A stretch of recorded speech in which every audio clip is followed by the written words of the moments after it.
So let's talk about Johnny Depp, because apparently Johnny Depp's alleged bad behavior was in the spotlight again yesterday in his $50 million defamation trial against his ex Amber Heard. Johnny's former flame, actress Ellen Barkin, testified about her own experiences being with Johnny. Take a listen to what she said.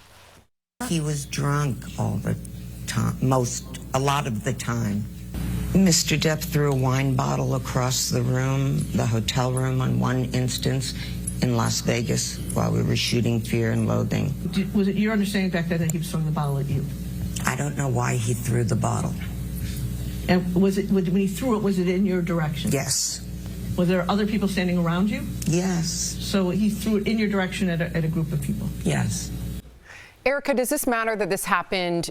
I just want to put it in context to our viewers. 28 years ago, I'm not saying it makes it less serious, but does that matter if you're a juror?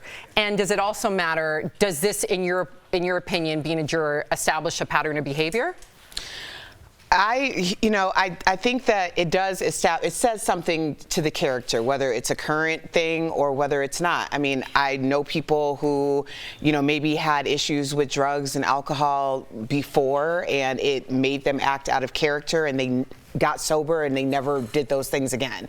Then I know people who are just, that's who they are. So, but at the same time, I mean, I've done jury duty before, and you're supposed to take your feelings and emotions out of it. Good luck. Yeah, exactly. It's possible, yeah.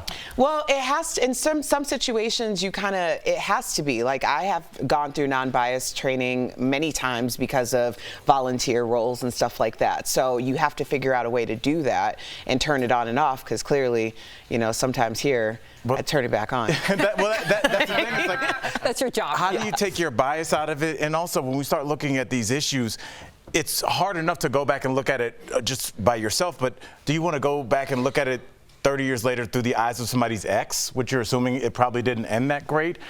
We don't know if they were drinking as well. When you start going back decades, society was different, people's relationship dynamic was different, what was accepted by people that were famous was different. I think in 1980, if an A-list celebrity threw a bottle of anything and it hit the wall and told their assistant to get something done, that wasn't that crazy. If it happened today, it would be the next story on DBL. So I think that society expects and demands different things than it did 30 years ago. Not excusing it, it's just hard to go back that far. And for a human being, I mean, 3 decades, all you need is 3 stories, right? So you go back in my past 3 decades and just get 3 stories. You could paint a human however you want.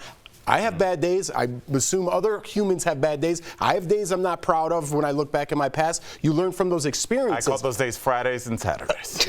Many of them happen on those days. But nothing egregious to the point of being anything like that. But it's like you have bad days, right? Everyone has rough times. Maybe you drink too much. Maybe you had whatever it is. But to just get 3 stories out of 30 years, I don't know if that's fair unless you're forming a pattern of behavior. Right, but it is swaying the public opinion, and I want to talk about that. So this trial is also really interesting because of the public reaction, which seems to be overwhelmingly in favor of Johnny. I want you guys to look at this video. Look at that. Those are all the fans cheering for Johnny as he left the courthouse like he's at a premiere in this black SUV. Compare that with the reaction now as Amber leaves. Okay, here comes Amber. You can hear a loud chorus of boos. Meantime, you'll never believe the lengths some Johnny Depp fans have gone to in order to attend this trial. One woman reportedly took a whole year's worth of vacation and spent $30,000 on travel expenses alone just to be at the trial. Erica, you're making a face. Who does that? I'm not surprised. A real fan. Oh, no, that's not a real fan. That's a real stalker. If something, God forbid, happened to me, I want the DBL Nation, quit your job and come support me. Oh, my gosh. That's all I'm asking. Please, please. That's a lot. I don't know what's going on, but this is what happens. Didn't we see this kind of with the Michael Jackson trial? The diehards, R. Kelly. We saw it with Jodi Arias. I covered that trial. Tell us about that. Oh, my gosh. People would line up over in Arizona, and our senior executive producer, Bert, knows. People would line up like it was a Disneyland ride, because they let in a certain amount of people every day, and it depended on who got in line first. And the line would wrap around the block. People wore hats in favor of her, like swag What was gear. the ratio of pro to con with her? I think people were just fascinated altogether, but there was a lot of pro-Jodi fans out there, and we have to remember Jodi Arias commit a heinous, horrific, I almost want to call it a triple murder because she killed them 3 times over. Rest in peace, Travis Alexander. But yeah, that just speaks to human nature. What is it about certain humans that think that this is like not a domestic violence trial, this is a premiere? It's crazy. I mean, people are camping out overnight. There's more. People are camping out over there like it's what's that yellow? Like Star Wars. No, what's that famous Cameron Indoor Stadium. No, I'm way off. Hold on, we're gonna take a pause. Price is Right? Price is Right. The famous Woodstock. I was thinking of Woodstock. People camping out like it's Woodstock. Right? Camping out like it's The Price is Right. You've never driven down Fairfax in LA and seen them camping out so they can be on Price is Right the next day? You can just walk right in The Price is Right. No, you can't. 2 tapings a day. Yeah, you don't have to cancel. They're there early. They're there early. Yes, we just walked right up. So what's the line of people in tents? It's not The Price is Right. That's we nailed that. It's like Cameron Indoor Stadium for Duke basketball. But Woodstock's a great example. We'll go with you. I said basketball. Duke basketball. Oh. Okay.